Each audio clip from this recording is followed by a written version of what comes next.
Two small box games from Helvetiq, Art Robbery and K3. What do we think? Coming up.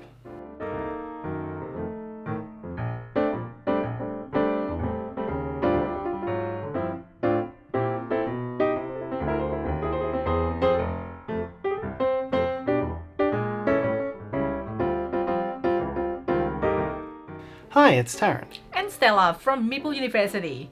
Welcome to our Should You Play, which is a review, which we always invite you to comment the comments below about what you think as well. So today we actually have not just one, but two games. Whoop. Yes. Art Robbery. So Art Robbery by Reiner Knizia and K3 by Philippe Preux.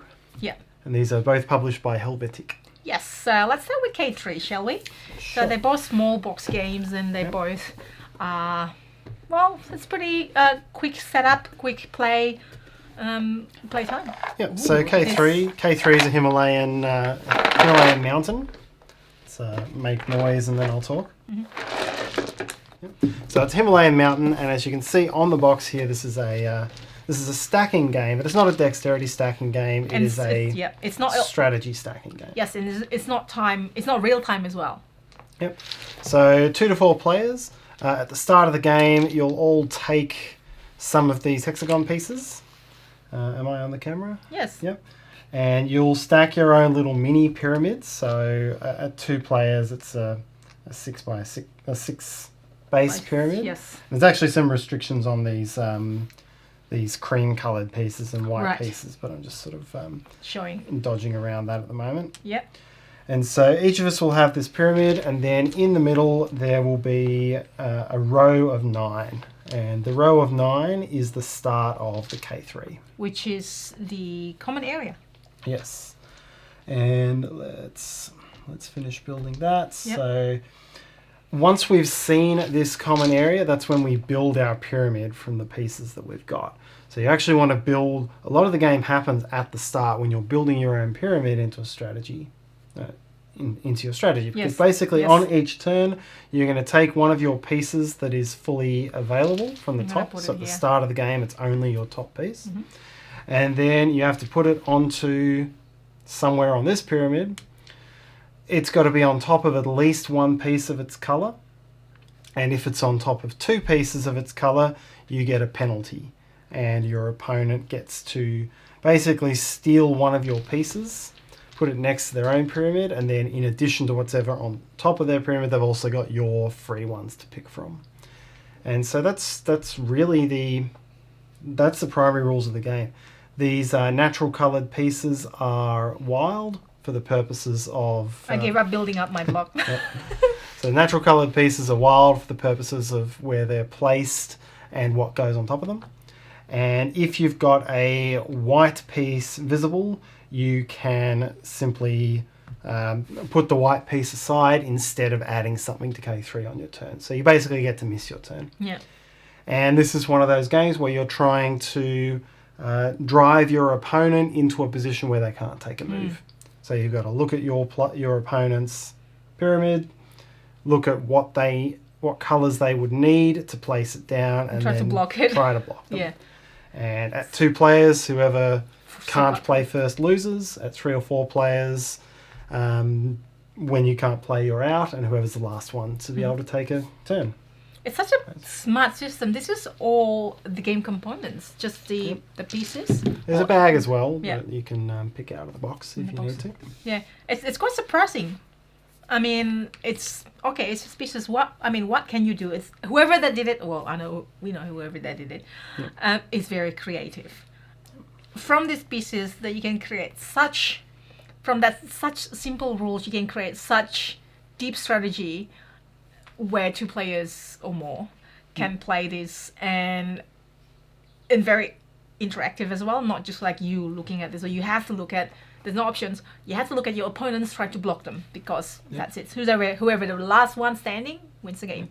As well as picking your own sequence to make sure that you've got the colours visible that you need, because the more you take off one side, the more this piece that was problematic is going to limit your choices. Yeah, well... And so if there was no yellow on K3, then the moment a natural appears, I'm putting that down. Otherwise, it's just never coming out. Or just make sure you stack this in strategic position as well. And these are dealt randomly, right, to everybody at the start, including the... These ones, I think you get a set number of That's the special ones, but then the rest are random. Random, that's such a quite surprising game. Yeah, it's neat. And I don't think you get that many of these, that sort of game where you drive your opponent into being the one who can't take a turn. There's lots of old pen and paper games like that, but you don't see that many of them coming out these days. So this one's quite nice. So have you played anything quite like this? Tell us in the comments as well. And what do you think so far? I mean, do you know any other games that is just so simple yet so strategic? Now, speaking about the simple game that is so strategic, we have played a few of Reiner Knizia's game, and we know, so far anyway, the game's usually simple, and you're not really sure what the strategy would be until you play. And here we are magically appearing Art Robbery on the table. Yes. Yeah, so this is the second one of these games, and this is more on the party side of filler than K3 was. And it's an incredibly simple game. So we're all art thieves. We're all working together on the score, but we're out for ourselves. It's that classic, joke, first scene in Dark Knight sort of thing. And ding ding ding ding ding ding. Oh. And the game plays in 4 rounds. And in each round, you'll have one of the stacks of art will be on the table. And the art is very simply represented by, this is all sculpture or something here, but really it's just a number on a token. And the number is the number of points that it's worth. And you each have 5 cards in your hand. And on your turn, you play a card and draw a card. And when you play a card, you take the matching token. So I could play a 4, and then I could take a 4. And you draw back. Into my collection. I'll put that there. Yep. And you draw back up. And when you take the token, it can either come from the middle, or it can come from another player. Mm-hmm. This is yours, right? There you go, closer to you. Yeah. You make it hard for yourself, Tarrant. Well, the space is over here on the camera. So. Yeah, but I'll flip it down. There you go. And it's as simple as that. And then there's a couple of special cards. So the boss card lets you take the boss token. Oh, I forgot to do this. And then the dog will give you the dog, which means that if another player tries to steal a card from you, you either give the dog, the dog guard, or give the opponents the card and keep the dog. Yep. And the other card is the Greedy Thief, and that lets you take any token, but only from the middle, not from another player. Yeah. And there's another card, which I don't have right now, but let's say you play a 0. Yep. It's such a low number. It doesn't add anything to your score, but it is an alibi. Yeah, so these little dots on here represent alibis. And so each round just continues going in that way, and it ends immediately once all of the art is taken from the middle. So it could be a long round if players are spending the whole round stealing from each other, or it could be a short round if players just grab straight for the middle. Mm-hmm. And then at the end of the round, quite simply, if you've got the boss and you don't have any 5s or 4s, then you discard the boss. Otherwise, you keep the boss, will be worth 5 points. And then you just stash all of last round's art. Get rid of those. Reveal the next round. And go again. Mm-hmm. And you play 4 rounds of that. And at the end of the game, you first count up alibis. So whoever has the fewest alibi dots instantly loses. Unless it's a 2-player game, in which case they lose 10 points. It's a mess now, sorry, there you go. Unless it's a 2-player game, in which case they lose 10 points. And then you just count up all of your points, and whoever has the most wins. As simple as that. It's a party game. When we record these, 2 things. Number 1, we kind of like just slowly moving out from our Melbourne lockdown. So I don't know where you are, wherever you are. This is what happened here. And we're going to start probably doing a fortnightly gaming night again in Melbourne. And this would be a nice icebreaker, a filler, even the other one as well, K3. It's a good family game. And secondly, it's a few more weeks only at the time of recording to Christmas. So it's a good stocking filler, especially the size. I mean, the other one, you can also use it, but size. Yeah, I think it works really well, and I think what I like is I will say, all right, when I first read the rules for this, I just thought it sounded incredibly dull, and like everything you've heard before, you're just drawing cards, picking tokens. It didn't sound interesting to me at all. But then after playing, it's a very simple game, but there's a couple of things in there which make it really nice, and it's really quick moving. The cards are incredibly simple. It's not hard to work out what you're going to play, because that makes it move very quickly. And it has enough interesting strategy, not necessarily strategy. It's got a nice quick interest in tactics around. Do I keep the dog or do I give it up? And in particular, how quickly do I take tiles from the middle? Because if I've got a bunch of high-scoring tiles early plus the dog, I want to drain the middle of the table as quickly as possible. That's a good tactic. That's what you want. So that the round ends before people can steal it from me. Yeah. Whereas if not, I'm going to spend turns slowly taking low numbers from other players just to prolong the round. And that ends up, for a game this light, that is an interesting enough piece of strategy to make it quite a decent little game.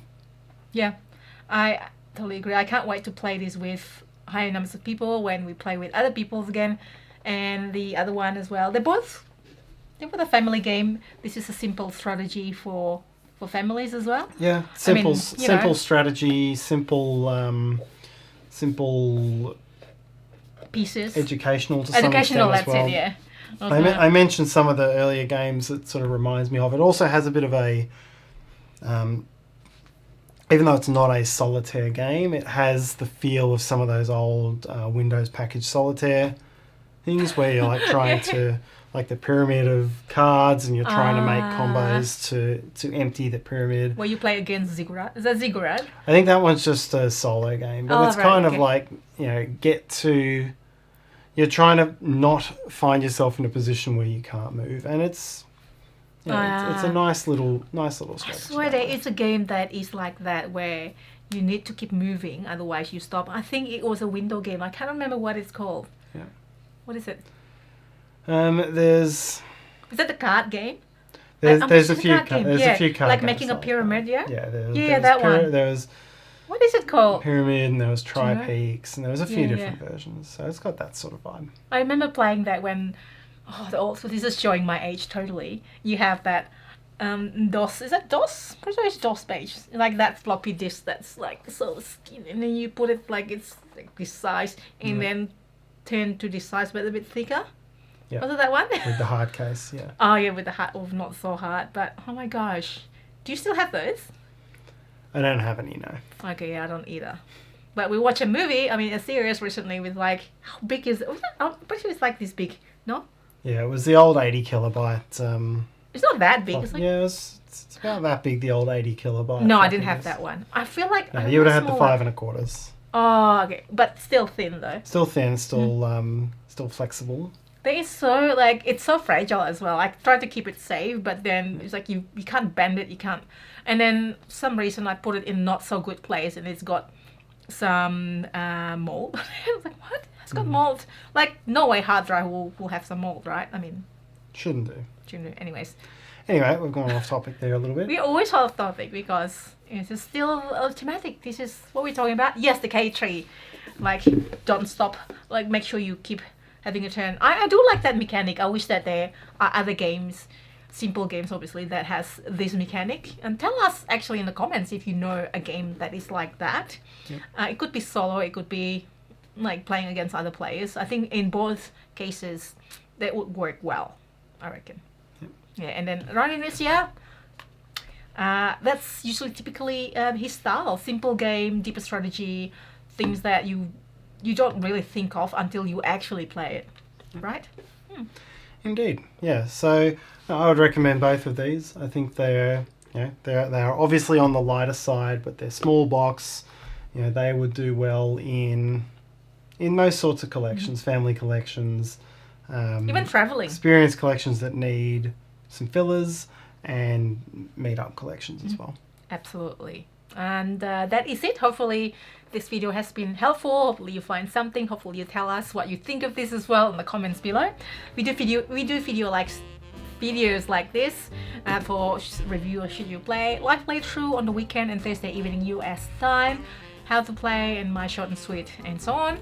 So if you have enjoyed, please help us by hitting that like button. That would be really helpful, and subscribe to us if you haven't already done so, and click the bell so you get notification.